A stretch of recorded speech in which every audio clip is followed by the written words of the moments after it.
Ok. Bon, il est 11 heures, je vous propose qu'on commence. Bonjour à toutes et tous.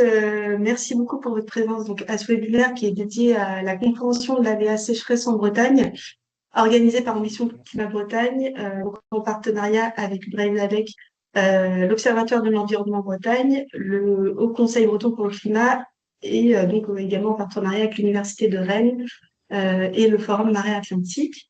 Donc, on a avec nous la présence de Vincent Dubreuil, qui est professeur à l'Université de Rennes 2 et coprésident du HCBC. Donc, Vincent, si vous voulez bien dire quelques mots. Oui, merci beaucoup. Bonjour à toutes et à tous. Donc, c'est la première édition de ce webinaire d'un cycle qui a été organisé conjointement avec les partenaires qu'a rappelé Jeanne tout de suite. Donc, juste pour dire que dans les missions du Haut Conseil breton pour le climat, qui est un organe consultatif de la région Bretagne, le but, une des missions, c'est de rapprocher le monde académique et les acteurs du territoire sur la question de l'adaptation et de la lutte contre le changement climatique. Donc, on est particulièrement heureux de lancer ce cycle de webinaires et donc participer un petit peu à la lutte contre le changement climatique à l'échelle de la région et dans toutes ces déclinaisons territoriales, puisqu'on va le voir, il y a beaucoup d'enjeux locaux des différentes collectivités dont on va parler aujourd'hui. Donc, bon webinaire à toutes et à tous. Merci à Jeanne et à Lucille pour l'organisation et très bon webinaire à tous. Merci beaucoup, Vincent. Là, ce webinaire, il est ouvert à d'autres membres que les membres du réseau Plan Climat. Donc, quelques propos introductifs pour remettre dans le contexte, et donc notamment la gouvernance ambition Climat Bretagne, la gouvernance adaptation, donc qui regroupe la région, l'ADEME, l'ADREAL, le CEREMA, l'Agence de l'eau et l'Office français de la biodiversité. L'idée c'est de pouvoir coordonner l'ensemble des politiques en adéquation avec la feuille de route nationale. Et donc au niveau des opérateurs, il y a Braisadec, donc le pôle climat, ma collègue Lucille et moi, donc Lucille qui est également présente ce matin. Nous on accompagne les territoires, donc les agents des EPCI sur l'adaptation au changement climatique et sur l'animation du réseau Plan Climat sur les sujets climat de manière générale. Vous avez également donc l'Observatoire de l'environnement en Bretagne, OEB, qui est le service public de la donnée et de la connaissance environnementale pour les citoyens et les collectivités. Alors, je vous invite à couper vos micros, s'il vous plaît. Non, je parle tout bas, parce que je suis un peu Alors, attendez. Oui, alors, je vais désactiver les micros de tout le monde, c'est plus simple. Alors, attendez, c'est bon. Pardon.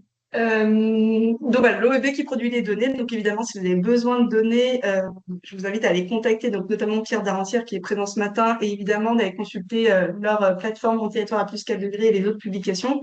On a également l'Agence bretonne de la biodiversité, donc avec notamment Antoine Leroux, et l'ABB, elle accompagne collectivement ou individuellement les porteurs de projets favorables à la biodiversité, et notamment si vous souhaitez mettre en place des solutions fondées sur la nature. Oui, quelques éclairages quand même au niveau du contexte national et régional. Donc, le PNAC 3, le Plan national d'adaptation au changement climatique, donc qui est la feuille de route au niveau national, a été adoptée l'an dernier. La trajectoire de référence sur l'adaptation au changement climatique, on va en parler notamment avec Pierre dans quelques instants. Donc, la TRAC, elle projette un réchauffement en France à plus 2 degrés d'ici 2030, plus 2,7 d'ici 2050 et plus 4 degrés d'ici 2100 par rapport à la période pré-industrielle. Et donc, élément très important, la réglementation, donc elle prévoit d'intégrer la TRAC au niveau du Code de l'environnement, et donc la TRAC doit servir de référence dans l'ensemble des politiques publiques. À noter également que la stratégie régionale d'adaptation au changement climatique est en cours d'élaboration, et donc elle a pour objectif d'aboutir à un cadre pour toutes et tous, et donc les travaux devraient se terminer début 2027. Voilà pour ces éléments de cadrage. Donc, si vous avez des questions ou un besoin sur l'adaptation, donc si vous êtes membre du réseau Plan Climat, vous pouvez contacter Braisadec, donc Lucille et moi. Si vous êtes une autre collectivité que les EPCI, mais même si vous êtes un EPCI d'ailleurs, vous pouvez contacter la mission adaptation, donc qui est une plateforme où vous pouvez échanger avec des experts, qui est copilotée par l'ADEME et le CEREMA. Et si vous êtes un élu, vous pouvez contacter le réseau Élus pour agir, qui est piloté par l'ADEME. Et donc, ça vous permet d'accéder à des ressources, d'échanger avec des pairs, voilà, d'avoir un certain nombre d'expertises et de solutions à portée de main pour la transition écologique et énergétique. Très rapidement, donc au niveau du programme ce matin, donc on aura tout d'abord l'intervention de Pierre Darentière, donc qui est chef de projet adaptation climat à l'OEB, qui nous parlera des données sur la sécheresse au regard de la TRAC. On aura ensuite l'intervention de Luc Aquilina, qui est professeur co-titulaire de la chaire Eau et Territoire à l'Université de Rennes, qui nous parlera de la disponibilité et de la qualité de la ressource en eau et des impacts des usages et du changement climatique. On aura également donc une intervention de Madame Joanne Van Baren, qui est professeure à l'Université de Rennes et titulaire de la chaire Biodiversité et Climat, membre du HCDC, et donc là qui nous parlera des impacts des sécheresses et des autres aléas climatiques, l'interaction entre les différents aléas, donc sur la biodiversité. Et on aura enfin un retour d'expérience donc sur la restauration du site pilote du NEAD avec Oriana Garcia qui est chargée d'études restauration aux zones humides au Forum Marais Atlantique, et on terminera par un temps de questions-réponses. À l'issue du webinaire, si le temps le permet, pour les membres du réseau du climat, uniquement attendez, je désactive des micros qui sont voilà. Donc si on a le temps, on aura un petit temps d'échange informel, mais sinon voilà, on pourra échanger ultérieurement donc sur ce que vous a inspiré ce webinaire lors d'un prochain groupe d'échange. Donc quelques infos préalables. Je viens d'en parler à l'instant, mais merci de couper vos micros, donc sauf pour les intervenants bien entendu. Ce webinaire, il est enregistré, il sera disponible sur la chaîne YouTube de Breizalec. Vous pouvez poser vos questions, réponses dans la conversation ou à la fin de la réunion, du webinaire lors du temps dédié. Et on fera aussi une fiche récapitulative du webinaire qui sera disponible et qui vous sera envoyée. Voilà, donc sur ce, je nous souhaite un excellent webinaire et je passe tout de suite la parole à Pierre Darentière pour les données. Merci. Bonjour à toutes et tous. Donc moi c'est Pierre Darentière, je travaille à l'Observatoire de l'environnement en Bretagne. Donc on est situé à Rennes et je vais essayer de vous faire une introduction sur les grands types de sécheresse qui existent et en quoi la Bretagne peut être particulièrement concernée par certains ou tous, notamment au regard de ce qui va se passer dans le futur avec le changement climatique. Donc l'idée pour ça, ça va être de vous présenter uniquement des résultats pour la trajectoire de référence pour l'adaptation au changement climatique en France, donc la TRAC, avec le fameux plus 4 degrés France, plus 2,7 degrés France et plus 2 degrés France. Voilà, sachant que tout ce que je vous ai présenté est issu de nos deux dernières publications. La première, c'est les chiffres clés de l'évolution du climat en Bretagne, qui décrit l'évolution des différents aléas climatiques en Bretagne. Et la deuxième, qui vient de sortir, elle traite du sujet de la ressource en eau en Bretagne face au changement climatique. On essaye notamment de regarder comment évolue la ressource, comment vont évoluer les usages, et comment ils vont évoluer les pressions qu'on exerce déjà nous-mêmes sur la ressource, notamment en termes de quantité. Donc c'est vraiment la publication à avoir en tête pour les grands enjeux liés à l'eau en Bretagne dans le futur, qui vient de sortir. Hop. Donc les trois types de sécheresse, on peut en compter trois grands types. La première, c'est la sécheresse météorologique, celle qui est liée à une absence de précipitation ou un déficit, en tout cas prolongé en précipitation. Donc elle est liée uniquement aux paramètres précipitation de la météo, pardon. La deuxième, c'est la sécheresse des sols. Donc ça, c'est vraiment la couche superficielle du sol qui va s'assécher petit à petit. Et ensuite, on a deux autres types de sécheresse hydrologique, donc qui vont concerner les nappes et les cours d'eau, que j'ai divisé là en deux. D'abord, la sécheresse hydrologique, donc qui est caractérisée par une forte baisse du débit des cours d'eau, et la sécheresse hydrogéologique, donc sécheresse des nappes, où leur niveau est particulièrement bas. Alors, qu'est-ce qui se passe en Bretagne actuellement déjà au regard de ces différents types de sécheresse?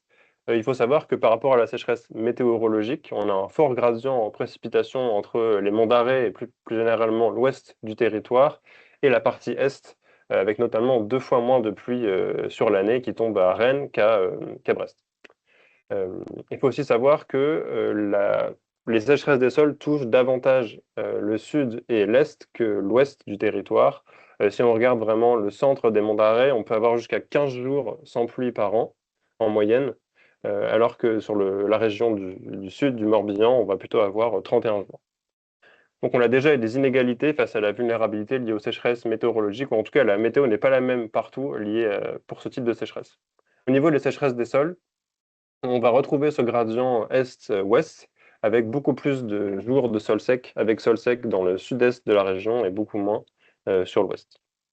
Et enfin, au niveau des sécheresses hydrologiques et hydrogéologiques, la principale chose à avoir en tête, c'est qu'en Bretagne, on a un système hydrologique qui est très peu inertiel. On va avoir des nappes qui retiennent l'eau pendant peu de temps. Et il suffit de quelques semaines ou quelques mois selon les bassins versants pour que les pluies abondantes ou pas qui sont tombées se soient déjà écoulées dans les cours d'eau.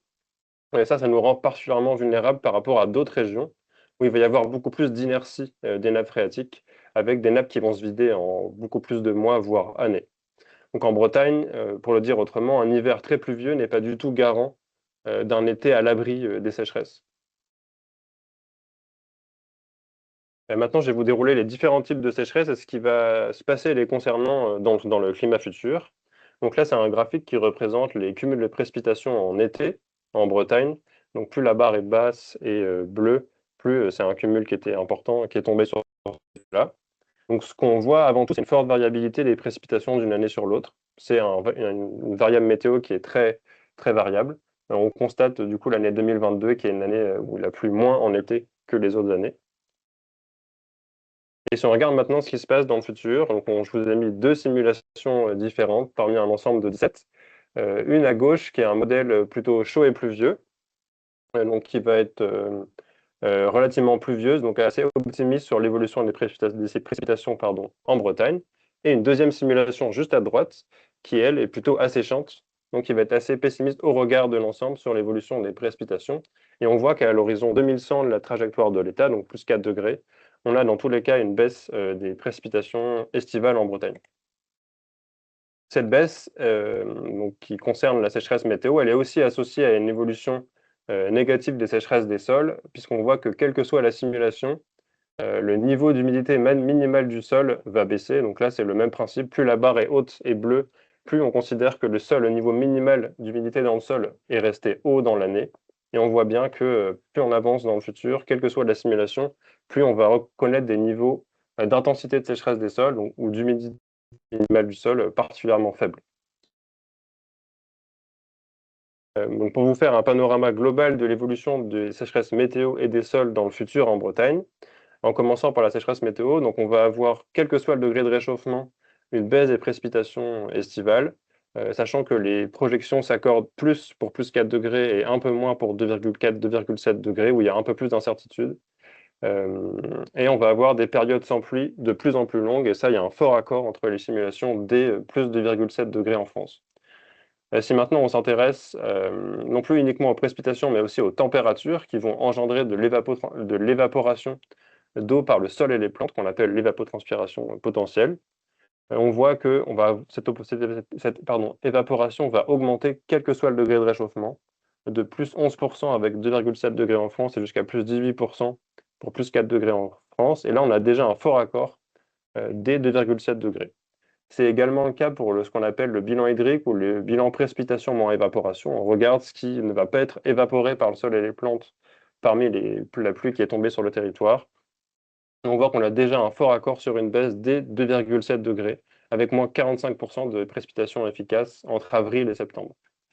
Si maintenant on s'intéresse à la sécheresse des sols, on voit que le nombre de jours avec un sol sec est déjà en augmentation dès 2,7 degrés en France, avec un fort accord, et on rajoute quasiment 10 jours en plus dès qu'on passe à plus 4 degrés.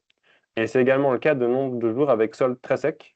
Donc là, c'est un état de sécheresse des sols qui est encore plus drastique que l'indicateur que je vous ai présenté juste avant, et qui augmente plus fort. C'est-à-dire que dès plus de 2,7 degrés France, on a déjà quasiment un mois supplémentaire avec une sécheresse très intense des sols. Je vous propose maintenant qu'on s'intéresse aux sécheresses hydrologiques et hydrogéologiques futures. Donc les sécheresses qui vont concerner le débit des cours d'eau et le niveau des nappes. Je vais commencer par le débit des cours d'eau. Et notamment le débit d'étiage, c'est le niveau le plus faible d'un cours d'eau sur l'année. On voit que dès plus de 2,7 degrés en France, la Bretagne va avoir une baisse importante de ses débits d'étiage. Ça, c'est vraiment un indicateur qui est moyenné sur l'ensemble du territoire. et que cette tendance se confirme aussi pour plus 4 degrés. Dans tous les cas, on a un fort accord entre les 119 simulations qu'on a utilisées pour une baisse des débits d'étiage. Donc l'étiage, qui est la période pendant laquelle les cours d'eau ont un niveau particulièrement bas, tous les ans va aussi s'allonger de 13 jours pour 2,7 degrés et 23 jours pour plus 4 degrés. Et dans ces deux cas, on a également un fort accord sur l'ensemble des 119 simulations pour dire que les étiages vont être donc plus intenses, comme on vient de le voir, mais aussi plus longs. En ce qui concerne les nappes, on a regardé, donc ça c'est des données du BRGM qui permettent de le voir, à quel point les épisodes dits anormalement secs de nappes, mais d'un point de vue extrême, donc on appelle ça les événements sécheresse extrêmes de nappes, vont augmenter. Et donc là, on a un accord moyen dès plus 2,7 degrés, mais aussi pour plus 4 degrés sur une augmentation de ces événements extrêmement secs de nappes de 41%. Donc ça veut dire que dans le futur, les nappes vont connaître 41% d'événements très secs, en plus que ce qu'elles connaissaient sur le passé. Petite parenthèse sur la période hivernale. En fait, les sécheresses hivernales vont aussi être plus intenses dans le futur en Bretagne, même si elles ne vont jamais atteindre le niveau de sécheresse qu'elles connaissent sur la période estivale. Mais en tout cas, dès plus de 2,7 degrés en France, les événements secs de nappe vont être en augmentation. Et c'est également le cas pour le débit minimum hivernal des cours d'eau, donc le débit d'étiage hivernal, où on a déjà une baisse de moins 12% des plus de 2,7 degrés, avec cette fois-ci un accord moyen entre nos 119 simulations. Pour essayer de vous montrer un exemple concret de ce que ces chiffres peuvent donner en termes d'événements climatiques et hydrologiques, j'ai pris l'exemple de la sécheresse de 1989 qui avait touché la Bretagne. Et donc là, l'exemple de la Vilaine. À droite, vous avez les archives de l'INA qui montrent les restrictions d'usage de l'eau qu'il y avait à l'époque, avec notamment la fermeture de toutes les piscines. Un événement tel que 1989 arrivait en moyenne une fois sur la période 76-2005. Il faut savoir que dans une France à plus 4 degrés, si on regarde la simulation qui est particulièrement pluvieuse par rapport aux autres, c'est un événement qui arriverait 3 fois tous les 20 ans. Et si on prend la simulation qui est particulièrement sèche, c'est un événement qui arriverait jusqu'à 11 fois, donc quasiment une année sur deux. Enfin, là, je vous présente des chiffres sur les niveaux d'eau moyens des nappes et des cours d'eau. C'est les niveaux mensuels. Donc vous avez deux graphiques. Celui du haut, il vous présente le niveau moyen mensuel des nappes. Quand c'est marron foncé, c'est que les projections s'accordent fortement sur la tendance que vous lisez. Donc, par exemple, pour le mois de novembre, le niveau moyen mensuel des nappes est en baisse et les modèles s'accordent fortement sur le sujet. Et en dessous, c'est la même chose, mais pour les cours d'eau. Ce qui est important de retenir, c'est que pour plus de 2,7 degrés, on a une tendance à la hausse des débits et des niveaux de nappe sur la période hivernale et une tendance à la baisse sur la période estivale. Mais que cette tendance change pour plus 4 degrés, où là, la tendance liée à l'augmentation des niveaux d'eau en hiver s'atténue fortement, voire disparaît, elle devient très incertaine, alors qu'à l'inverse, la tendance donc à la baisse des niveaux d'eau, soit de nappe, soit des cours d'eau sur la période estivale, elle, s'accentue et devient plus certaine à mesure que le temps avance. Si jamais vous voulez avoir accès à ces indicateurs pour votre territoire, donc vos EPCI, vos territoires de bassin versant, etc., vous pouvez aller sur notre outil Mon territoire sous plus 4 degrés. Je vous mets le lien tout de suite dans le chat. Dans lequel vous allez retrouver tous les schémas et toutes les données que je viens de vous présenter. Vous pouvez également aller consulter notre article « L'hydrologie naturelle en Bretagne dans le futur », notre article sur les sécheresses, dont je viens de vous mettre les liens dans le chat. Voilà, n'hésitez pas si vous avez des questions, je sais que c'était une présentation assez rapide, et n'hésitez pas à aller voir ces outils-là qui vous donnent vraiment les données précises pour votre territoire. Merci à toutes et tous.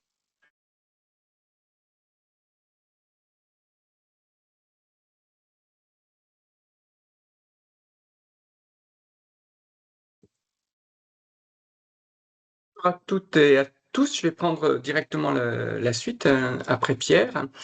Et je vais donc parler essentiellement donc de disponibilité de la ressource en eau. Donc ça va prolonger l'exposé précédent. Je vais attaquer directement. Je voudrais revenir tout d'abord sur justement ces relations entre eau souterraine et eau de surface et pourquoi c'est aussi important de parler des eaux souterraines quand on s'intéresse aussi à la question des rivières. Alors, je vais peut-être vous aurez le sentiment que j'enfonce des portes ouvertes, mais je voudrais quand même souligner certains éléments qu'on a souvent qui passent un petit peu inaperçus. un premier schéma dans lequel on représente les différents réservoirs, donc l'océan, et puis tout ce qui est sur le continent, avec notamment au milieu donc les rivières. Et le chiffre qui est à côté, c'est le volume de ces réservoirs en milliers de kilomètres cubes. Et je voudrais juste souligner la très petite taille du réservoir rivière, 1,9 millier de kilomètres cubes, par rapport aux eaux souterraines qui sont en dessous, et encore on considère là que les eaux souterraines de surface, qui font 630 milliers de kilomètres cubes. Et le sol, au milieu, 54 milliers de kilomètres cubes. Donc les rivières, c'est vraiment quelque chose qui est très petit et qui dépend très fortement des eaux souterraines. Deuxième point, sur le cycle de l'eau qu'on présente avec le grand cycle de l'eau au singulier comme étant un système où on a essentiellement une alimentation depuis l'océan et quelque chose qui retourne ensuite à travers les rivières vers l'océan. Donc à nouveau des flux qui sont également en milliers de kilomètres cubes par an. Donc, vous voyez une valeur de 46, donc dans un sens et dans l'autre. Et cette représentation, elle minimise beaucoup le rôle de la biosphère et donc des plantes qui réalisent un recyclage permanent de l'eau depuis les nappes, les rivières, vers l'atmosphère, qui sont ensuite réutilisées dans les précipitations. Et globalement, ça génère en fait une rétention et un mouvement de ce cycle de l'eau à l'échelle continentale. Et quand on voit les chiffres, donc la transpiration par les plantes, 61 milliers de kilomètres cubes par an, et les précipitations, 111, par rapport aux 46 qui viennent de l'océan. Dit autrement, quand il pleut, sur 3 gouttes de pluie, il y en a 2 qui viennent des plantes et une seule qui vient de l'océan. Voilà, c'est quelque chose qu'on a souvent tendance à sous-estimer et à considérer uniquement voilà, un espèce de grand flux qui viendrait et qui nous apporterait de l'eau. Alors, dans cette représentation du grand cycle de l'eau, on rajoute un petit cycle de l'eau qui est celui des activités humaines, où on va les prélever dans le milieu. En fait, ces activités humaines, c'est pas seulement ce qu'on va prélever directement dans le milieu, ce qui sont les petites flèches violettes ici, à la fois donc pour les besoins industriels et puis pour les besoins d'eau potable, mais c'est aussi la flèche donc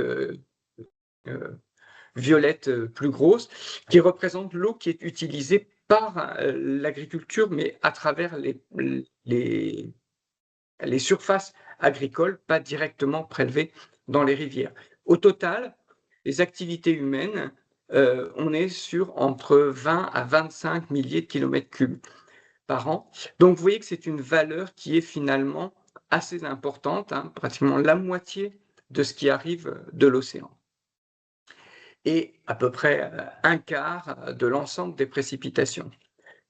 Donc là encore, j'insiste sur le fait que quand on les globalise, les besoins des activités humaines sont finalement plus importants que ce qu'on a tendance à présenter, et notamment les chiffres que je vais vous montrer juste après en revenant sur les usages.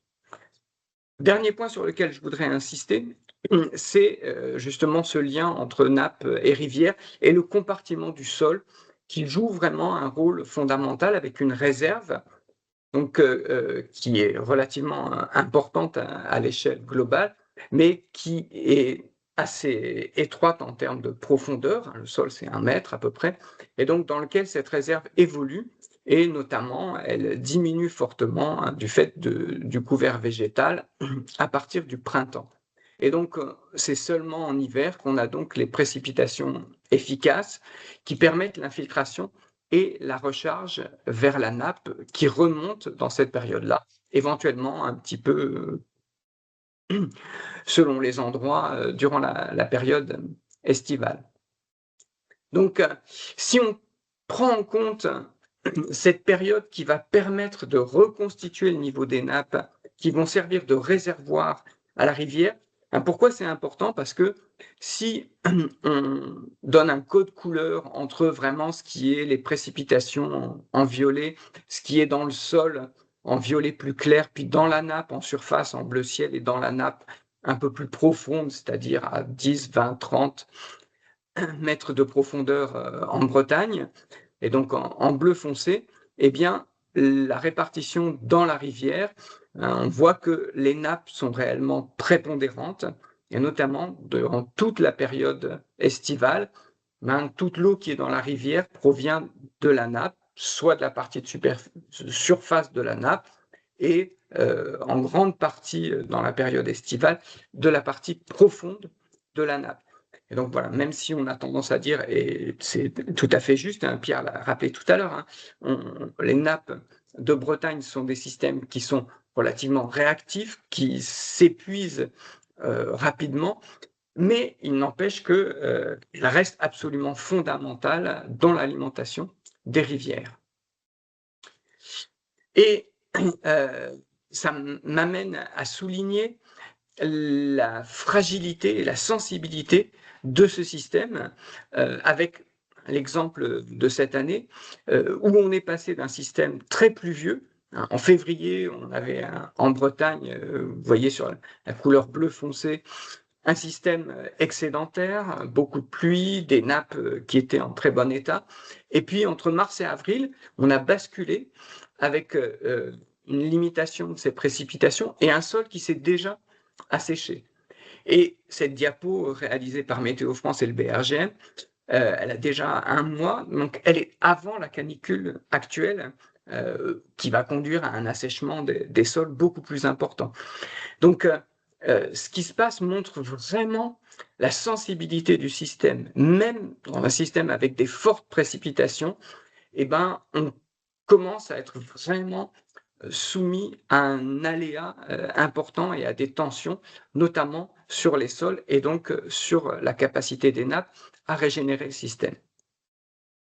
Donc, je vais maintenant aborder la question des usages en Bretagne.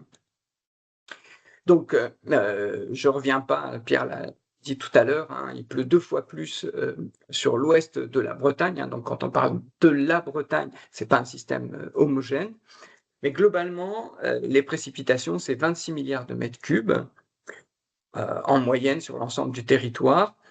Et si on retire l'eau qui est donc utilisée par l'ensemble de la végétation, à la fois les écosystèmes et les surfaces agricoles, s'écoule dans les rivières, les lacs et dans les eaux souterraines, donc 10 milliards de mètres cubes. C'est ce qu'on appelle l'eau disponible. Disponible, en fait, aux usages humains directs. Sur ces 10 milliards, on prélève 315 millions de mètres cubes. Mais je rappelle, c'est vraiment l'eau qui est directement prélevée dans les systèmes.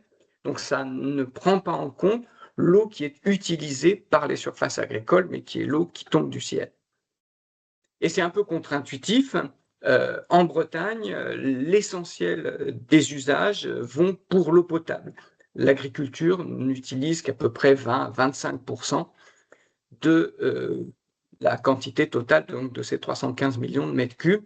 On a une agriculture qui a des besoins en eau qui sont relativement faibles, et donc l'essentiel des usages vient sur l'eau potable.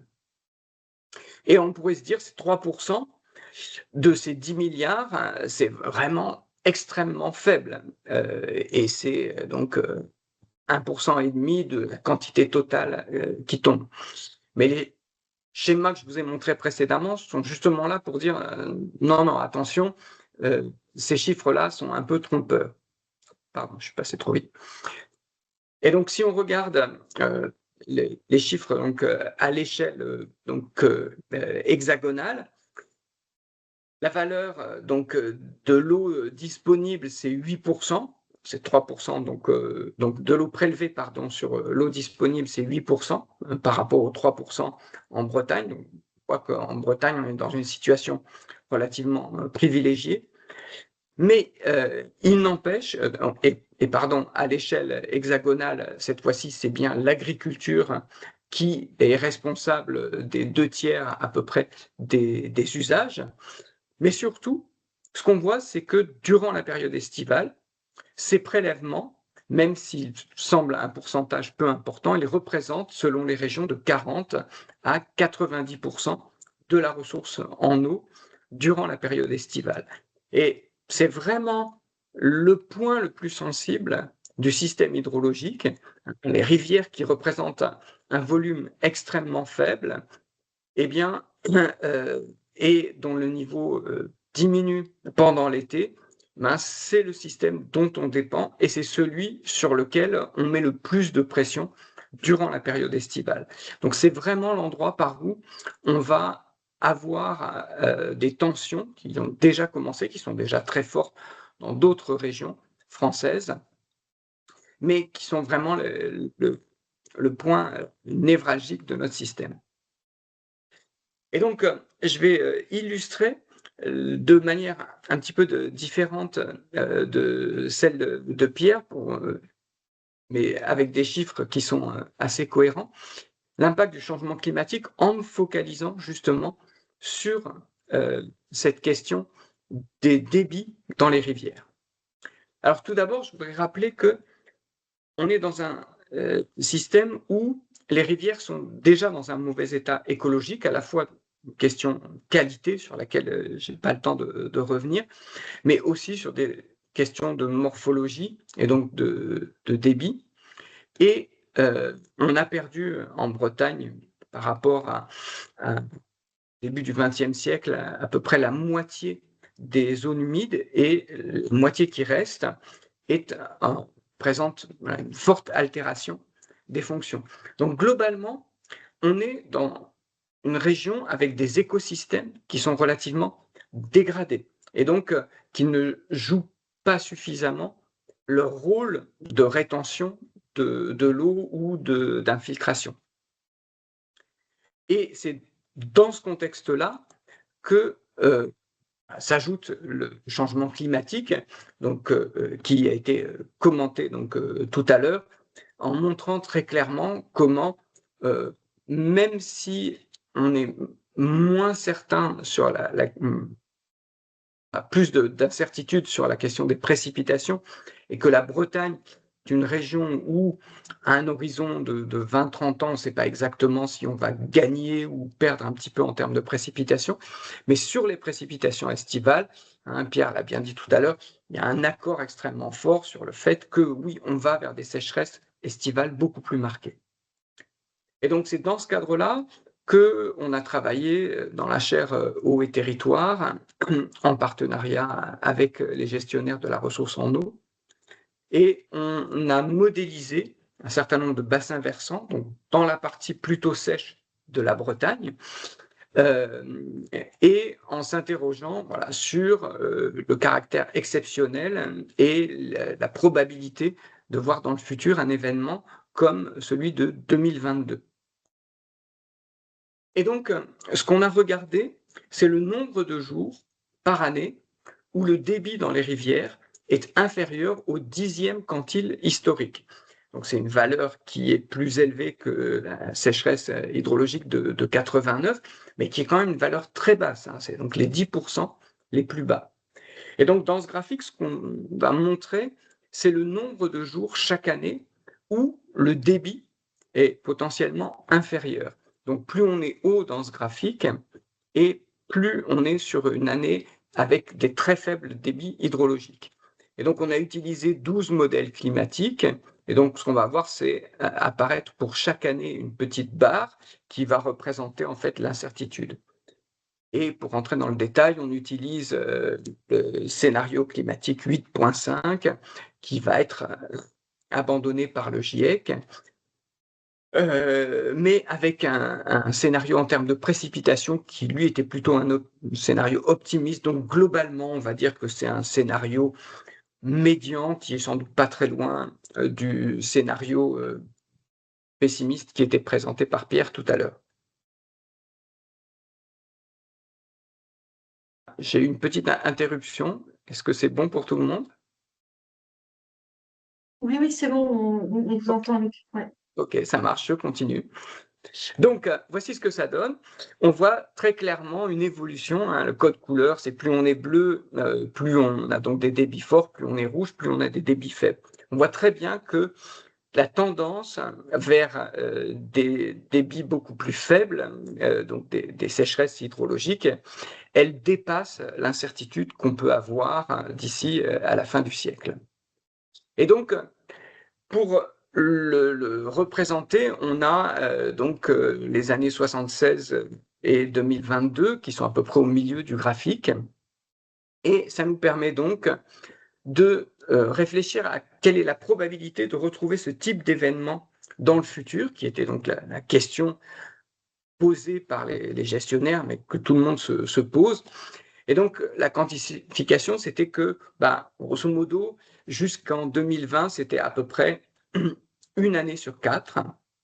Et dans les 20 années qui viennent, on est plutôt sur quasiment une année sur 2 et 2 années sur 3 entre 2040 et 2060. Donc, c'est quelque chose qui s'intensifie, mais qui est vraiment en train de venir beaucoup plus rapidement. Hein, on le voit en regardant les années 2020, hein, entre 2022 2026, on voit bien que c'est des événements qui vont devenir beaucoup plus fréquents. Et donc, pour les gestionnaires, c'était vraiment important de réaliser que c'est pas quelque chose qui arrive dans 20 ans, dans 30 ans, dans 40 ans. Non, dans les 20 ans qui viennent, on va vraiment être confronté à cette problématique. Et la deuxième question que nous posaient les gestionnaires, c'était quelle est la probabilité d'avoir 2 années de suite de ce type-là.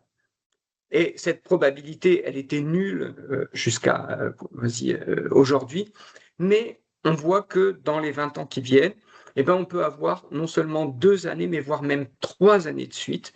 Et ça devient très compliqué en termes de gestion. Mais souligne, c'est aussi très compliqué en termes d'écosystème. Johan van Barem va y revenir. Hein, l'impact sur les forêts, l'impact sur l'agriculture va devenir vraiment extrêmement important. Et évidemment, d'ici 30, 40, 50 ans, on est dans un système où toutes les années sont de type 2022.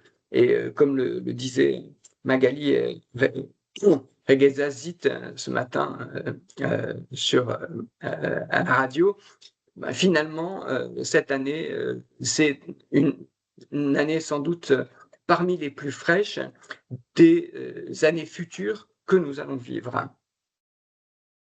Et donc, toujours avec nos modèles, en utilisant donc 2 types de milieux, sur granit et sur schiste. Au milieu, vous voyez le système de battement de la nappe.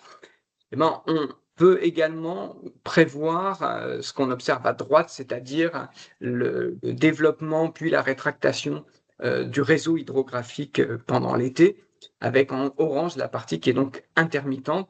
Et évidemment, le changement climatique, avec les chiffres que je viens de présenter en termes hydrologiques, montre à quel point la partie intermittente va devenir plus importante et donc là encore poser un certain nombre de problèmes aussi bien écologiques qu'en termes de surface. Et donc je vais conclure sur le fait que oui, on a une situation privilégiée en Bretagne. Il y pleut plus qu'ailleurs et on pouvait jusqu'à présent se sentir relativement protégé, mais non, on a effectivement des tensions qui débutent et qui vont évidemment s'accentuer. Une situation dégradée pour les rivières, on connaissait surtout l'aspect qualitatif, mais ce qu'on voit, c'est que ça va devenir critique dans les 20 ans qui viennent d'un point de vue quantitatif, et le développement donc de l'intermittence des cours d'eau en amont, qui est vraiment une question en termes de gestion qui va devenir tout à fait importante. Voilà, je vous remercie et je passe la parole donc à Johan.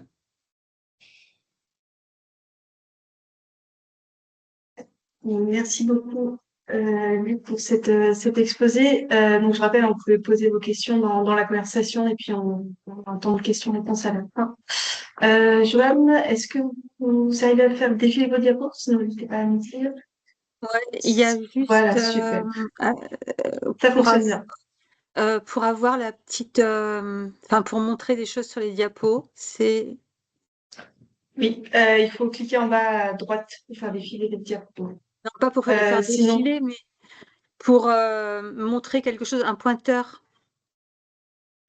ah, Je crois qu'on voit ton On voit très bien pointeur, votre Johan, souris. si tu le bouges. On voit oui, un voilà, peu. c'est ça. Oui, là, Ouais, on on voit voit ta votre flèche, souris. oui. Très bien. Ouais.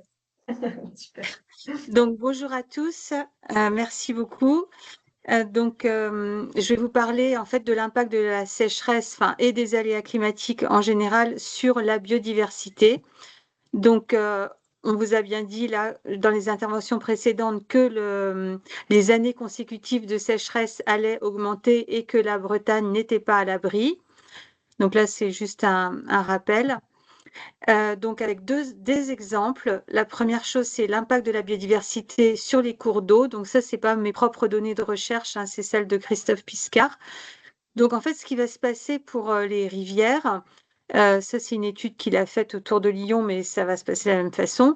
Les étés secs, au lieu que la rivière continue à avoir un débit même réduit, elle peut s'assécher partiellement et donc il restera uniquement des mares, enfin des mares où l'eau va rester. On ne s'attend pas quand même à ce que la rivière arrête totalement d'exister, mais elle pourrait être pour une période de plus en plus longue sous forme de quelques mares disjointes.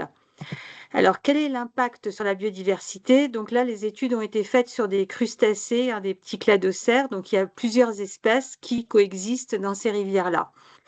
Le premier problème, c'est un problème de qualité de l'eau. C'est là même pas tellement la quantité, parce qu'il reste de l'eau pour qu'ils survivent, mais un problème de qualité de l'eau qui est particulièrement prégnant en Bretagne, parce qu'on a beaucoup de nitrates dans les eaux. Et quand il n'y a plus de circulation d'eau, donc il n'y a plus assez d'oxygène, le nitrate se transforme en ammonium. Et donc nos normes là sont de 500 mg de nitrate par litre.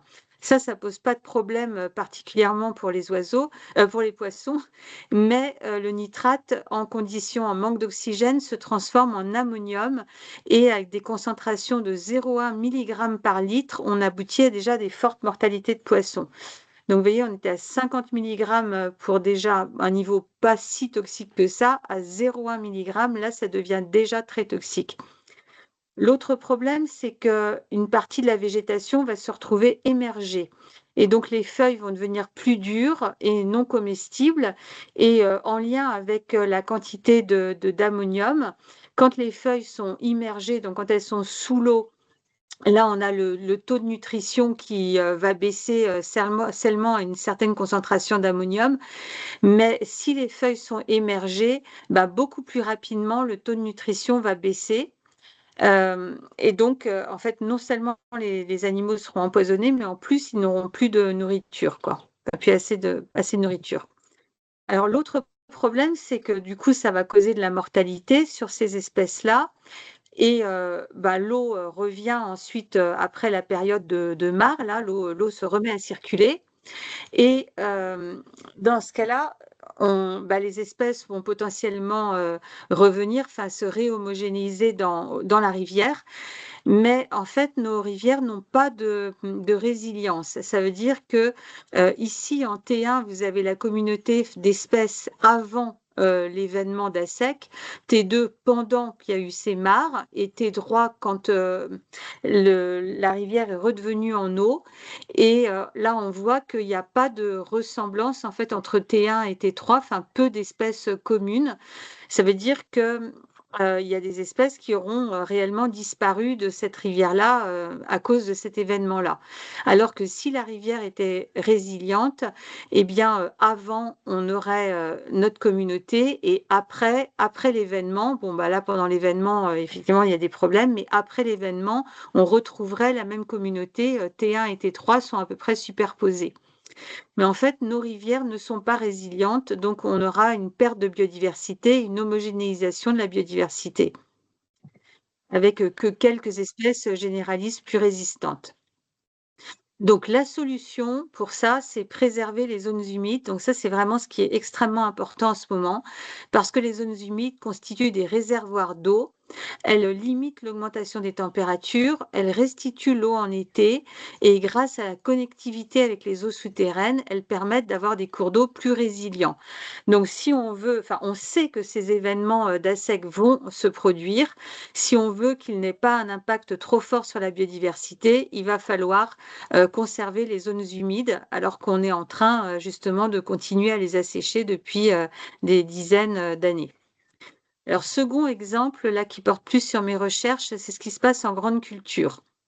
Donc, globalement, en grande culture, les sols vont être de plus en plus secs et donc ça va fragiliser les plantes qui poussent dessus. Et donc, ces plantes vont être plus sensibles d'une part aux maladies et d'autre part aux ravageurs des cultures. Donc, la prédiction, c'est qu'on aura une augmentation des maladies et les pullulations de ravageurs, ce qui va diminuer les rendements et donc affaiblir notre capacité de production. Alors, il y a évidemment, quand on a une augmentation de maladies et de ravageurs, la technique majoritairement employée ici en Bretagne, c'est de mettre des pesticides ou des fongicides. Mais ces traitements chimiques sont une impasse pour 3 raisons. La première, c'est l'augmentation des espèces résistantes. Là, on voit que depuis les années 1940, on a une croissance exponentielle d'espèces de résistance à ces pesticides. Donc, de toute façon, ça ne fonctionnera plus. Le deuxième problème, c'est qu'on se rend compte de plus en plus des dangers pour la santé humaine de ces pesticides-là. Avec une augmentation du taux de cancer qui peut être directement lié pour certains cancers, donc avec des coûts énormes des soins liés à ces cancers-là aussi. Et ensuite, une troisième conséquence de l'utilisation de ces pesticides, c'est le déclin des populations d'insectes, avec dans les zones agricoles intensives de 50 à 90% de déclin. Donc c'est déjà extrêmement important et la biodiversité en insectes est réellement en train de disparaître dans ces zones agricoles. L'autre cause du déclin des insectes, c'est vraiment les pesticides, la cause principale, mais le changement climatique devient une cause supplémentaire qui s'ajoute et qui augmente encore l'impact des pesticides. Il y a une synergie entre les deux causes de disparition. Et donc, ça devient extrêmement critique, cette disparition des insectes. Alors, on va essayer de comprendre pourquoi c'est critique cette disparition et comment le changement climatique engendre cette disparition.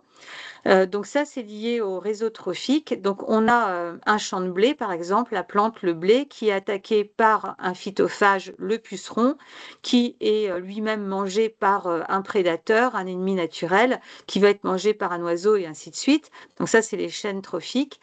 Mais à chaque niveau des chaînes trophiques, le blé est en compétition avec ce qu'on appelle les adventices, donc les mauvaises herbes, entre guillemets, donc les autres plantes qui peuvent partager l'espace. On n'a pas une espèce de puceron, on en a plusieurs qui sont elles-mêmes en compétition et on n'a heureusement pas une seule espèce d'ennemi naturel, mais on a là encore plusieurs espèces d'ennemis naturels qui vont se partager la ressource. Donc toutes les espèces sont liées et on a souvent tendance à les considérer l'impact du changement climatique sur une espèce donnée, mais en fait c'est sur le groupe d'espèces, enfin l'ensemble des espèces qui coexistent qu'il faut raisonner. Parce que, en fait, chaque espèce a sa propre façon de réagir par rapport aux perturbations du milieu. Donc, les conditions de l'environnement, ça peut être la température, l'humidité, justement la sécheresse aussi. Et là, on a la performance de l'individu. Il y a une certaine gamme de température, d'humidité où l'espèce peut se reproduire, une gamme un peu plus large où elle peut grandir, une gamme plus large où elle peut survivre. Mais il y a des limites inférieures et supérieures, et ces limites ne sont pas les mêmes d'une espèce à l'autre. De la même façon,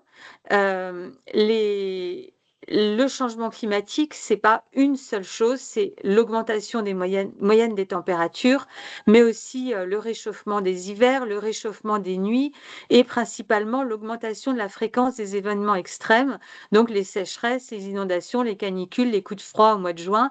On peut avoir tous ces événements-là et chacun de ces événements-là va affecter une ou plusieurs espèces du système, mais pas toutes de la même façon. Et un effet, par exemple, l'augmentation de l'humidité, ça peut être très bien pour les limaces, mais très néfaste pour les pucerons ou vice-versa. Enfin, il peut y avoir des grosses différences. Mais comme les espèces sont lignées, si une espèce est affectée par un événement, ça aura des répercussions indirectes sur les autres espèces. Et nous, on a observé ça en direct en Bretagne sur les champs de céréales avec les pucerons qui se retrouvent sur les champs de céréales et leurs ennemis naturels. Donc ici, avec l'exemple des petits parasitoïdes dont je vous parlerai plus en détail un tout petit peu après. Donc l'hiver 2010 et les 40 hivers précédents pour lesquels on a des données de l'INRAE, eh bien, on pouvait trouver en hiver 2 espèces de pucerons et 2 espèces d'ennemis naturels. Et donc les flèches grises, là, ça montre que telle espèce d'ennemi naturel pond dans telle espèce de puceron, enfin détruit telle espèce de puceron. Et depuis cet hiver 2010-2011, et chaque année, il y a ça, enfin, je n'ai pas mis tous les graphiques, parce que en fait, avant 2010, on avait un graphique qui était similaire depuis 40 ans, enfin très très proche, mais depuis 2011, chaque année est une surprise. Et chaque année est très différente de la précédente. Donc, de façon générale, on observe maintenant non plus 2 espèces de pucerons en hiver, mais une 3e aussi. Et on n'observe plus uniquement 2 espèces de parasitoïdes, mais jusqu'à 7 ou 8, et dont les abondances relatives varient énormément d'une année sur l'autre. Et donc, vous voyez que le réseau s'est beaucoup complexifié. Alors, ce n'est pas forcément négatif. Pour l'instant, en champ de céréales, pour la régulation des pucerons, c'est plutôt positif, mais ça change tellement qu'il n'y a plus aucune prédiction possible et il y a peu de chances que ça reste positif très longtemps. Mais en tout cas, alors, contrairement à ce qu'on pourrait penser, ce ne sont pas pour l'instant des espèces nouvelles qui viennent du sud, ce sont les espèces de printemps qui étaient actives qu'au printemps et qui dormaient l'hiver, donc en quelque chose un peu équivalent à l'hibernation qu'on appelle la diapause pour les insectes. Donc ils étaient inactifs l'hiver et maintenant ils sont actifs. Donc on a des communautés hivernales et printanières qui sont maintenant identiques et donc toutes les espèces qui sont actives toute l'année. Et ce qui fait que la communauté printanière, elle a peu évolué, mais la communauté hivernale, elle a complètement changé puisque toutes les espèces sont actives au lieu de 1 ou 2 espèces. Et avec plus de 50 espèces de prédateurs du sol, par exemple, actives en hiver. Donc on voit qu'en Bretagne, du point de vue de la température, c'est finalement pas le niveau d'humidité qui a joué quelque chose, c'est pas l'augmentation des températures l'été ou l'augmentation des canicules, mais c'est le réchauffement des hivers et la disparition des jours de gel, de non-dégel, en fait des jours où pendant 24 heures d'affilée, la température ne remonte pas au-dessus de 0. Ça, on n'en a plus de ces journées-là. Et c'est ça qui change toute notre communauté, avec une imprédictibilité totale. Et potentiellement des augmentations de pullulation, de ravageurs et de maladies.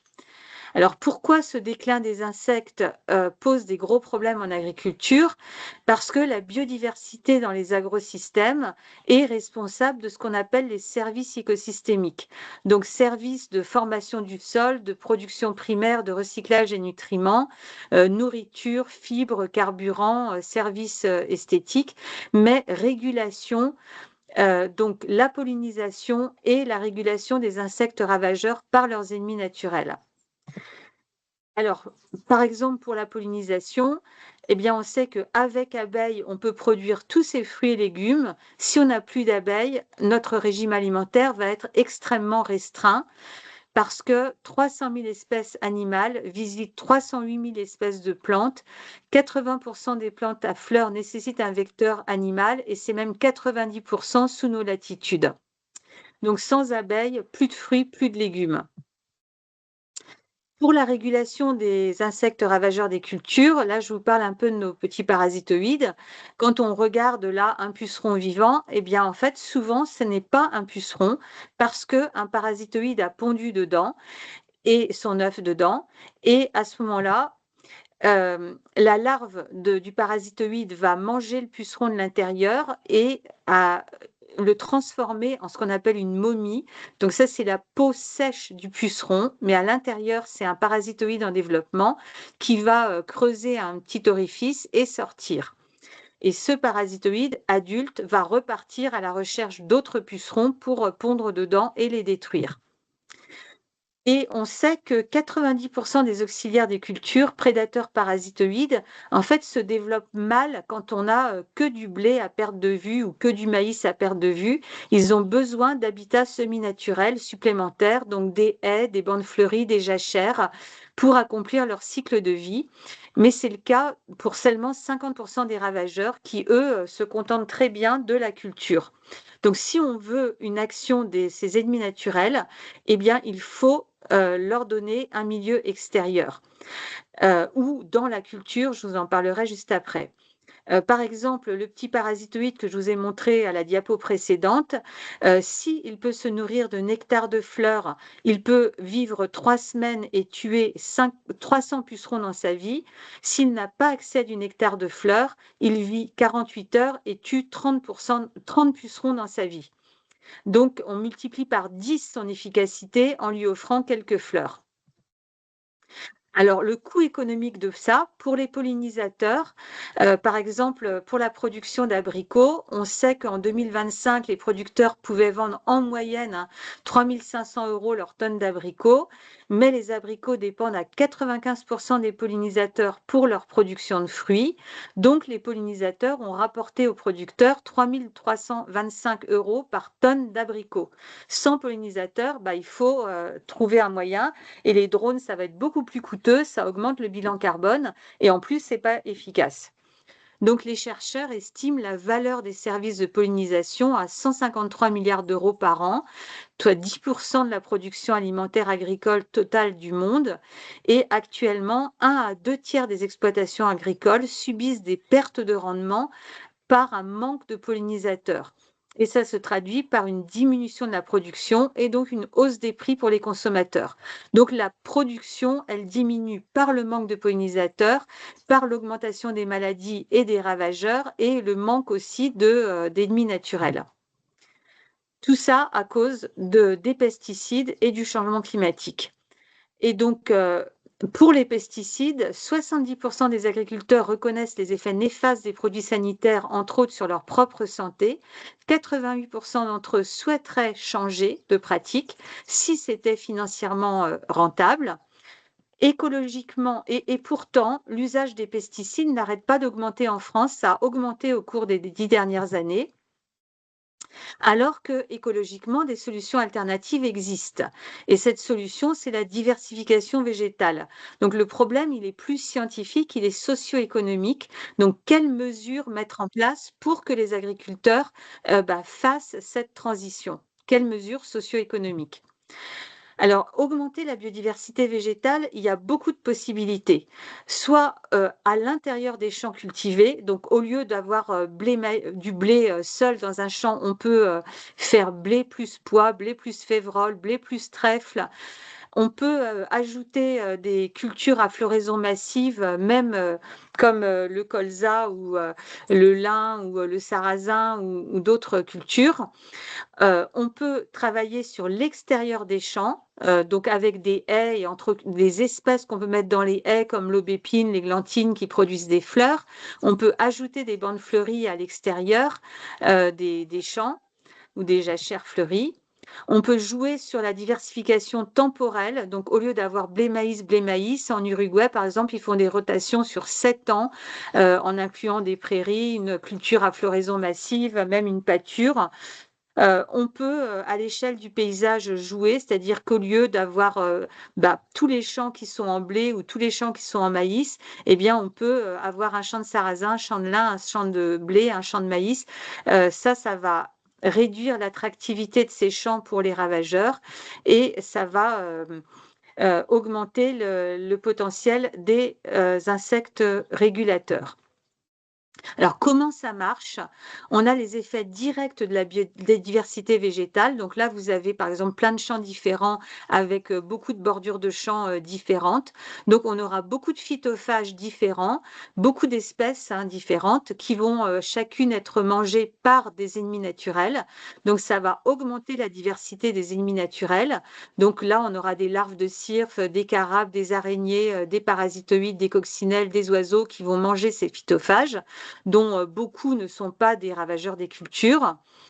Ça va augmenter la présence des pollinisateurs et ces habitats sont un refuge parce que, par exemple, quand un champ est récolté, tous les insectes, soit ils meurent, soit il y a des refuges à proximité et ils vont se réfugier le temps de la récolte. Et ça va offrir ces ressources de pollen et de nectar qui multiplient par 10, par exemple, le bénéfice des parasitoïdes. Et en effet indirect, on a ce qu'on appelle la redondance fonctionnelle, c'est-à-dire que je vous ai dit que le changement climatique, eh bien, il y a une espèce qui sera sensible à la sécheresse, l'autre à l'inondation, l'autre à la canicule, l'autre au coup de froid. Donc, quand on a un groupe d'espèces qui habitent au même endroit, au même moment et qui font le même service, par exemple, toutes ces espèces tuent les pucerons, eh bien, elles sont redondantes, elles font la même chose. Avec un aléa climatique, eh bien, une partie de ces espèces va disparaître au moins momentanément à l'endroit où il y a eu l'aléa climatique, l'orage de grêle ou l'inondation ou la sécheresse. Mais certaines espèces sont adaptées à cet aléa particulier et vont s'en sortir. Et si elles font la même fonction, tuer les pucerons, eh bien, les espèces restantes continueront à faire le service. Alors que si on a très peu d'espèces qui font le service, l'année où cette espèce-là qui reste subit l'aléa climatique, le service n'est pas assuré et on a une pullulation de ravageurs. Alors là aussi, ça joue en milieu agricole et en fait en ville, on a la même solution de diversification végétale puisque en ville, on a l'îlot de chaleur urbain, donc les surfaces minéralisées urbaines absorbent la chaleur le jour et la relâchent la nuit. On peut avoir jusqu'à 7 degrés de différence entre la température nocturne en campagne et en plein centre-ville. Et cette diversité végétale peut avoir une action directe sur les températures. Donc, plus il y a de diversité végétale en ville, déjà plus on aura d'espèces là aussi qui vont survivre à l'aléa climatique, sécheresse ou inondation ou autre. Et les espèces végétales vont jouer un rôle pour abaisser directement l'effet de la température. Donc, merci pour votre attention. Et donc, le message du HCBC, c'est que les changements climatiques sont les causes de deux choses, sont dus à l'activité humaine et à l'inaction humaine. Donc là, le message, c'est agissez et agissez sur la diversification végétale à tous les niveaux, en ville, en milieu agricole, protégez les zones humides. Donc, agissez pour lutter contre ce changement climatique. Merci de votre attention. Merci beaucoup, Joanne. Donc, effectivement, le message est passé, diversification végétale pour pouvoir s'adapter. Je vais passer maintenant la parole à Oriana Garcia, donc du Forum Marais Atlantique, donc qui va nous parler du projet démonstrateur ressources du NEAL. Merci. Bonjour, alors moi je travaille au Forum des Marais Atlantiques et je coordonne le projet démonstrateur ressources du NEAL, qui est un des 10 sites pilotes du programme Life Artisan qui est au niveau national. Rapidement, le programme Life Artisan est consacré à démontrer et valoriser les potentiels des solutions fondées sur la nature pour l'adaptation au changement climatique. Ils ont également un rôle de sensibilisation et faire monter en compétence des acteurs sur cette thématique des SFN et accompagner et amplifier les projets. Donc nous, en France, il y a sur chaque site pilote en France, qui sont sur la carte en haut à droite, et c'est mettre en œuvre des SFN pour répondre aux enjeux identifiés localement en matière d'adaptation au changement climatique. Donc il y a des thématiques d'inondation, des îlots de chaleur, des incendies, Et nous, en Bretagne, nos sites pilotes traitent sur la sécheresse et les inondations. Donc, c'est ce projet démonstrateur ressources du NEAL. Donc, le site, pour contextualiser, le projet du NEAL se situe sur le bassin versant du NEAL, qui est un affluent de la Rance et s'écoulant en Ille-et-Vilaine. C'est un territoire rural qui est soumis à des insectes de plus en plus fréquents. Le bassin versant du NEAL ça a été dit un peu en général. En Bretagne, il y a déjà des caractéristiques géologiques qui font que la Bretagne est vulnérable au manque d'eau. Et sur ce territoire, il y a aussi un enjeu de eau potable du fait qu'il y a une retenue qui vient alimenter la métropole de Rennes. Donc, et ce territoire connaît l'intensité des étiages depuis plus de 50 ans et des phénomènes qui vont amener à s'amplifier. Donc, en effet, la masse du NEAL est suivie, ces débits sont suivis depuis 1968, avec une augmentation du nombre de jours passés en étiage, une diminution significative des débits mensuels minimaux. Donc, c'est une masse d'eau qui a un taux actuel de pression assez important sur 400% du étiage. Et les diagnostics montrent que 60% des cours d'eau sont en état mauvais et très mauvais sur l'aspect débit. Donc, ce sont des phénomènes qui vont s'accentuer aussi, comme l'a présenté les présentations précédentes. Donc, donc, notamment, l'objectif du site pilote ressources du NEAL, c'est d'étudier la faisabilité technique, écologique et socio-économique et socio-territoriale de la restauration des milieux aquatiques en tête de bassin versant. Donc, pour limiter ces étiages sévères, l'idée, c'est de démontrer l'intérêt de démultiplier les actions portant sur les zones humides, les cours d'eau, la régulation quantitative des cours d'eau sur cet aspect, et également sur la qualité et la biodiversité. Donc, et il s'agit d'identifier un peu les freins et les opportunités liés à la mise en œuvre des actions.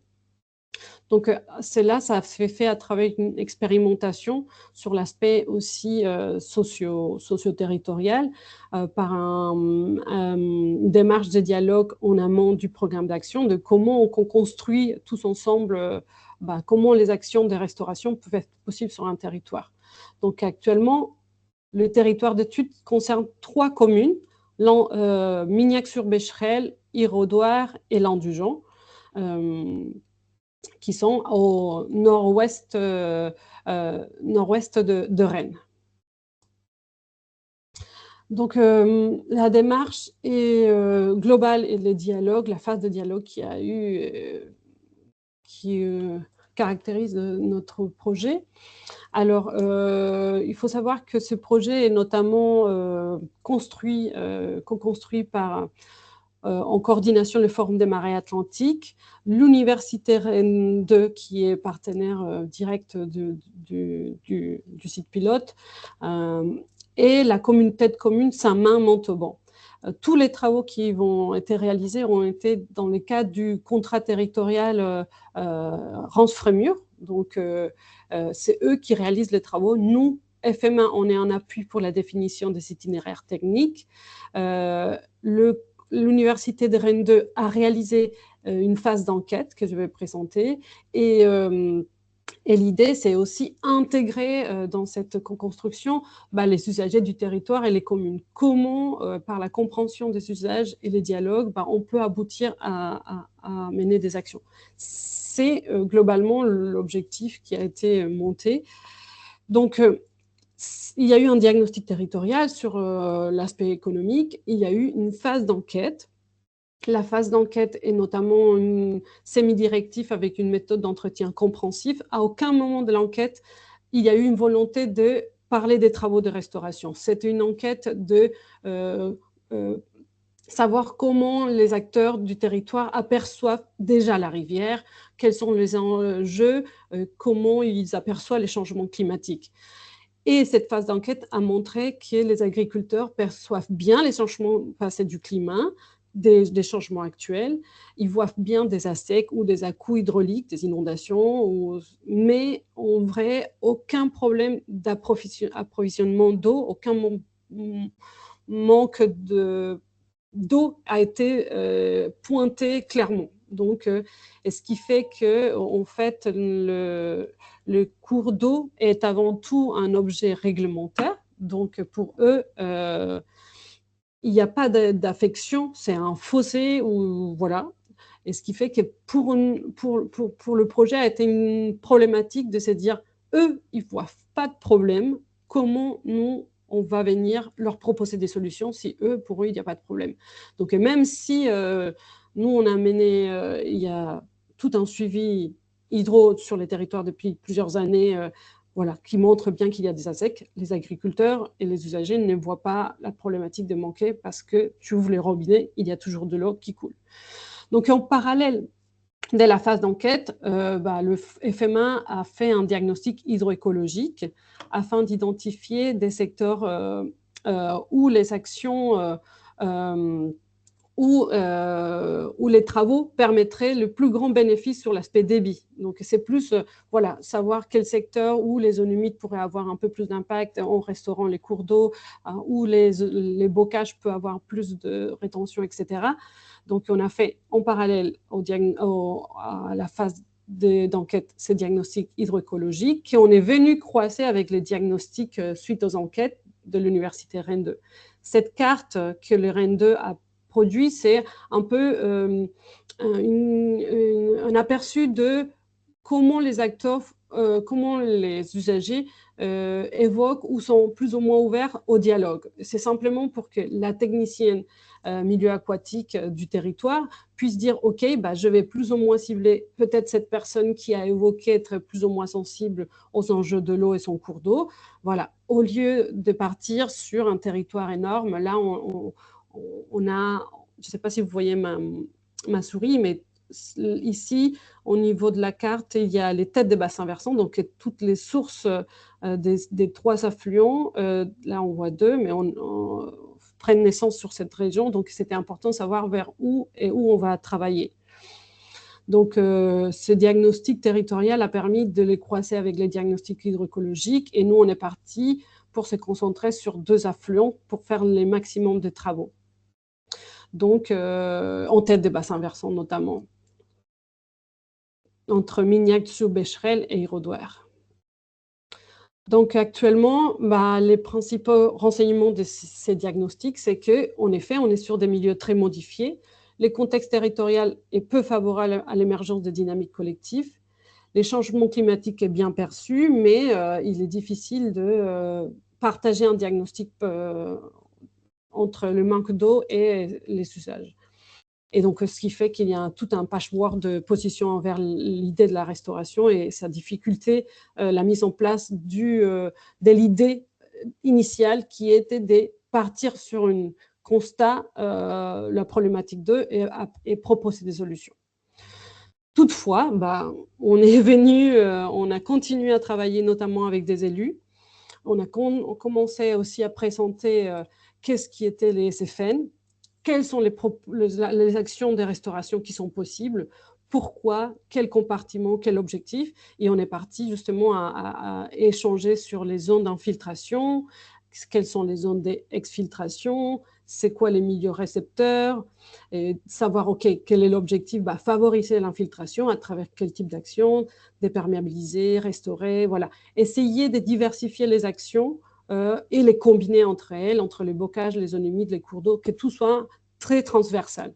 Donc, ce n'est pas seulement en restaurant quels les cours d'eau, quelles les zones humides, voilà, c'est un ensemble. Donc, on est parti un peu sur cette carte d'action à échanger avec les élus, notamment, et notre point d'entrée a été finalement une commission d'une commune qui a été Irodouer. Ils avaient la commission des éco-responsables et on a commencé à dialoguer avec eux, notamment sur des parcelles communales.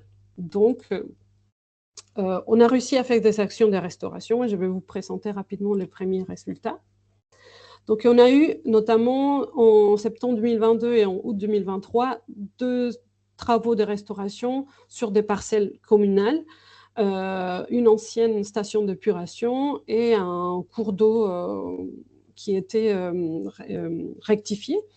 Et ensuite, par un peu la dynamique qu'on a mis sur le territoire et grâce à l'aide des élus, on a pu faire des actions sur des milieux agricoles et un élu de la commune qui avait une parcelle et qui nous a permis aussi de dialoguer avec ses voisins agriculteurs, et on a pu mener 3 autres actions depuis 2022. Je vais présenter rapidement 2 actions, donc celle de l'ancienne station d'épuration des Rodouères.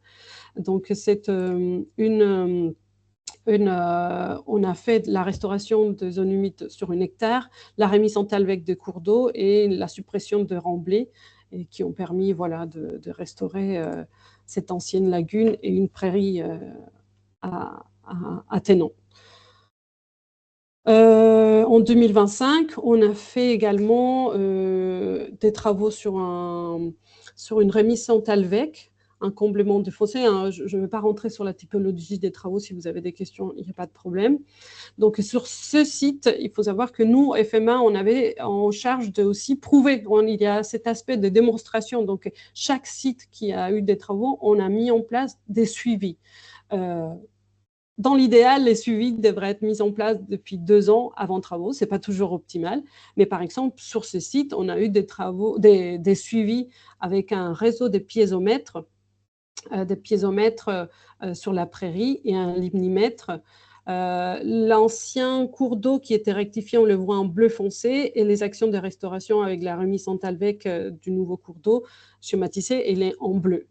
Donc, on avait un suivi avant travaux de 1 an avant. Je vais essayer de voir là, voilà. Donc, rapidement, en fait, ça, c'est un gradient piézométrique. C'est des piézomètres qui sont mis sur la prairie pour comprendre un peu les directions de circulation de la nappe et la relation avec les versants et l'impact aussi du cours d'eau qui est perché. Ici, on voit un cours d'eau qui était perché dans sa position, et après travaux, on les voit en bas. Donc, avant travaux, on voyait qu'il y avait un découpage du fonctionnement cours d'eau zone humide, comment les circulations étaient complètement perturbées. Et il y a des inversions. Je ne veux pas rentrer dans les détails parce que je ne sais pas si tout le monde a l'habitude de voir ce type de gradient, mais en tout cas, ce qu'il faut retenir, c'est qu'après travaux, on voit bien un rétablissement d'une circulation entre guillemets normale qui alimente du versant vers le nouveau cours d'eau. Donc, avant, on avait des inversions des courbes, ce qui fait que la circulation souterraine sont perturbées. Et ensuite, après travaux, et pour l'instant, on est quelques mois après travaux, mais on peut déjà voir comment les lignes sont bien distinctes une après l'autre et comment la circulation va du versant vers le nouveau cours d'eau, vers le talweg et la partie naturelle. Donc, c'est déjà un rétablissement naturel de circulation entre le cours d'eau, la nappe et les zones humides. Donc, ce sont des choses qui commencent à ressortir. Il faut savoir que le projet est en place depuis 2020. Donc, le territoire, il est équipé par un nombre d'équipes, des limnimètres, des piézomètres. On mène aussi des inventaires zones humides, des inventaires fonds de flore sur les sites où il y a des travaux. Et les piézomètres qui sont marqués ici sont ponctuellement liés aux travaux. Sinon, les points ici sont plus un diagnostic global du bassin versant pour justement savoir comment ces travaux vont avoir un impact sur l'exutoire et savoir comment les débits vont changer après cet ensemble d'actions qu'on a menées sur le territoire. Il y a notamment sur cet affluent-là où quasiment tous les travaux ont été faits. Donc, on attend une réaction. Donc, voilà, depuis, on a un tas d'hypothèses. Est-ce que les cumuls de ces actions vont avoir un impact sur les pics des crues, sur les périodes de récession, est-ce qu'il y a un décalage entre la précipitation et les pics des crues? Il faut savoir que les ASEC sont très difficiles, malheureusement, à quantifier. L'aspect principal était l'ASEC, mais mesurer quelles actions ont un impact sur les ASEC est difficile. Donc, pour l'instant, on est vraiment en relation avec tout un des partenaires scientifiques pour nous aider à répondre si la tombée des ASEC est reculée après travaux. C'est une question très complexe. Donc, pour l'instant, on se concentre sur les analyses des récessions des crues, et notamment pour ceux qui connaissent comment elle est constituée un pic de crues. Comme les cours d'eau ici en Bretagne sont très réactifs, il y a peu de retours d'expérience d'analyser des épisodes de crues qui passent en quelques heures. Donc, on fait comme on peut. On a trouvé un article, une étude en Ohio, aux États-Unis, qui décortique une courbe de récession, et on se concentre notamment sur la phase des écoulements retardés, qui correspond un peu aux écoulements subsurface. Les hydrologues d'ici pourront mieux expliquer que moi, mais en tout cas, ça correspond un peu à cette phase qu'est-ce que les zones humides sont capables de ralentir cette phase. Est-ce que l'eau va finalement être restituée progressivement et ces pics des crues est finalement à rallonger, ce qui va être moins abrupt grâce à cette restitution progressive.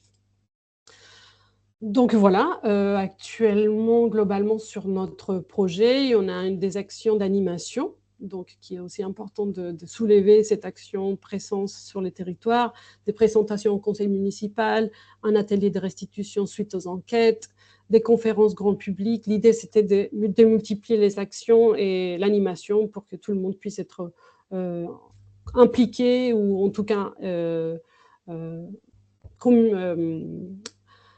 puisse avoir une communication à toutes les échelles. Et des principaux renseignements que j'ai à vous partager, en fait, pour conclure, c'est les éléments à retenir, c'est qu'il est important de considérer l'ensemble du cycle de l'eau, et notamment aussi les parties urbaines. Nous, malheureusement, on n'a pas eu pour l'instant des actions en milieu urbain des bourgs, des communes, mais l'idée, c'est aussi d'intégrer cette partie afin de ne pas concentrer tout sur les acteurs agricoles, donc diversifier les actions sur tous les différents milieux. L'entrée collective et ou individuelle, c'est à adapter selon les contextes et avec un relais par les élus. Donc, la place des élus est très importante. Et pour les techniciens qui sont là, je pense qu'ils vont confirmer, mais les temps passés à arpenter les terrains et à discuter avec les riverains, les agriculteurs, est absolument à valoriser et doit être mieux reconnu, parce que c'est grâce à ces échanges et qu'un projet humainement a besoin d'une réflexion, et ça peut mener des années, mais on sait que c'est possible grâce à ce travail. Et bien sûr, il y a aussi des leviers fonciers et qui sont de plus en plus pressants, et heureusement, les politiques vont dans ce sens. Voilà. Nous, on n'a pas eu de retour, en tout cas, on n'a pas eu des actions à ce niveau-là. Et voilà, la place centrale des élus et des techniciens comme médiateurs. Et merci beaucoup. Merci beaucoup, Oriana, pour cet exposé. Donc, on retiendra bien effectivement l'importance de la gouvernance et de bien croiser les diagnostics. Merci à tous les intervenants pour ces exposés. Donc, je vous propose qu'on passe désormais au temps de questions-réponses. Donc vous pouvez évidemment lever la main si vous souhaitez poser des questions, mais je vais peut-être remonter du coup aux premières questions qui étaient posées, notamment donc à destination des premiers intervenants. Donc il me semble que c'était une question pour Pierre. Il y avait la question sur quelle simulation chaud et humide ou très chaud et sec sont élaborés les chiffres clés au niveau de la sécheresse. Pierre, si tu veux reprendre la première question. Oui, ouais. pas de souci. En fait, on utilise un ensemble de simulations climatiques ou hydrologiques. Donc pour la partie climat, tout ce qui est précipitation, température, humidité du sol, on va avoir 17 simulations climatiques. Donc les chiffres que je vous présentais là sur la petite infographie, c'est la médiane des projections, et en dessous, il y a l'intervalle de confiance de ces 17 projections et leur niveau d'accord. Donc si on dit fort accord, c'est que 80% des projections sont d'accord sur le sens de l'évolution, donc augmentation de la sécheresse. Voilà. Ensuite, quand je fais des graphiques, je ne peux pas vous montrer les 17 graphiques des 17 simulations, donc j'en choisis 2 qui sont assez contrastés et qui permettent de montrer un qui représente un modèle qui est plutôt dans la part optimiste sur l'évolution des précipitations et des sécheresses des sols, et un autre qui est plutôt dans la part pessimiste, donc plutôt dans les modèles les plus asséchants. Voilà, j'espère que ça répond à votre question. Merci. Bah oui, tout à fait, c'est clair. Enfin, après, voilà, n'hésitez pas à prendre la parole, hein, si jamais vous voulez plus de précision. Il y avait aussi une question sur le niveau absolu des nappes initialement. Alors peut-être que là, il me semblait que c'était une question pour Pierre également. Euh, Je peux préciser Victor, parce que- ouais. Ouais. Ouais. En fait, la question que j'avais, c'est qu'on voit les chiffres en centimètres de variabilité chaque mois. Et je me demandais quelle était la valeur absolue vis-à-vis de ces chiffres-là. Je ne suis pas connaisseur, du coup, c'était pour avoir une référence pour moi. Ouais, c'est des données de niveau du coup par rapport au niveau de la mer. Et en fait, on a choisi nous de donner que les écarts parce que finalement les valeurs absolues n'ont pas tant que ça d'importance. L'idée, c'est de vraiment regarder ce qui va changer. Et les modélisations hydrologiques sont beaucoup plus performantes pour étudier le changement qu'essayer de projeter des niveaux absolus futurs. Ça, c'est aussi le cas pour la pluviométrie, par exemple. C'est pour ça que vraiment on garde cette approche on vous donne que les écarts en pourcentage par rapport à ce qu'on connaît aujourd'hui. Ça permet de savoir le signal climatique de ce qui va se passer dans le futur. Voilà. Et bientôt, du coup, si vous voulez vraiment les valeurs précises pour votre territoire par mois en valeur absolue, on va publier un jeu de données en open data où vous les trouverez. Mais là, effectivement, pour l'instant, ils ne sont pas accessibles. Et selon le territoire que vous avez choisi, je ne peux pas vous dire lesquels ils sont. Mais de manière générale, sur les indicateurs climatiques, vaut regarder vraiment ce qu'on appelle le signal climatique, c'est le changement, en pourcentage ou en millimètres ou en degrés. Merci. Ok. Merci beaucoup, Pierre. Bon, après, il y avait eu des échanges là dans la conversation donc sur l'hydrologie régénérative. Voilà, si un des intervenants souhaite apporter des précisions sur ce concept. Et sinon, donc, il y avait aussi une réflexion donc, sur l'accompagnement des agriculteurs donc au niveau de l'enquête terrain qui a été menée donc sur le site pilote du NEAL. Donc voilà, Johan Van Baren voilà a répondu qu'il y avait des études en cours voilà sur les freins et leviers socio-économiques pour la transition. Johan, je ne sais pas si vous voulez dire quelques mots de ce projet de 5 ans. Oui, en fait, c'est un projet dans le cadre du PEPR Solubiode qui va commencer en juillet 2026. Et puis, il y a un autre projet aussi que j'ai déposé dans Agroécologie Partnership, là, qui est directement centré sur ces questions de freins socio-économiques et on voudra faire des enquêtes auprès des agriculteurs pour comprendre quels sont les freins et les leviers et voir en fait, mettre en exergue les solutions qui ont marché pour justement réduire le taux de pesticides et donc qui est aussi une adaptation au changement climatique, quoi. Donc, ce qu'on va essayer de faire en dehors des enquêtes, c'est aussi travailler avec des groupes d'agriculteurs directement, voir avec eux, par exemple, pour un problème particulier qui va les intéresser, enfin, qui les inquiète. Par exemple, j'avais vu avec des semenciers, ils ont le problème du puceron du chou. Bon, on va travailler avec eux sur des solutions possibles à mettre en place et ensuite évaluer l'impact écologique de ces solutions et le coût socio-économique de la solution de façon à, si ça marche, pouvoir répandre cette solution plus largement et voir en fait je sais pas, quelles subventions il faut mettre en place ou autres. Il n'y a pas que les subventions comme possibilité, mais vraiment travailler sur cette interface, lien entre la solution écologique, comment elle fonctionne, pourquoi, à quel niveau, et qu'est-ce qu'il faut ensuite au niveau des agriculteurs, qu'est-ce que les agriculteurs souhaiteraient pour pouvoir la mettre en place de façon durable, quoi. Merci beaucoup, Joanne. D'ailleurs, Deux donc, mots sur- oui, bien sûr. non, juste sur l'hydrologie régénérative, justement. Donc, qui vise, pour être rapide, à redonner aux rivières, aux zones humides, notamment leur fonction de rétention de l'eau, donc de capacité d'infiltration, sachant que globalement, entre le remembrement, le drainage des terres agricoles, le fait de supprimer tous les méandres des rivières, leur chenalisation, leur canalisation, on a globalement accéléré le transfert de l'eau de l'amont vers la mer. Et donc l'objectif, c'est d'essayer de ralentir ça pour redonner au milieu leur capacité de résolution, de rétention. Donc, je disais ça aussi dans un des commentaires. Évidemment, oui, les agriculteurs sont inquiets et à juste titre. Et donc, voilà, sans parler des conflits autour des méga-bassines, il y a une vraie demande de réponse immédiate à travers des systèmes plus petits de retenue collinaire. Donc, ça peut être pour partie une réponse, mais on voit bien avec la canicule qu'on est en train de vivre cette semaine, que ce n'est pas des solutions pérennes sur le long terme.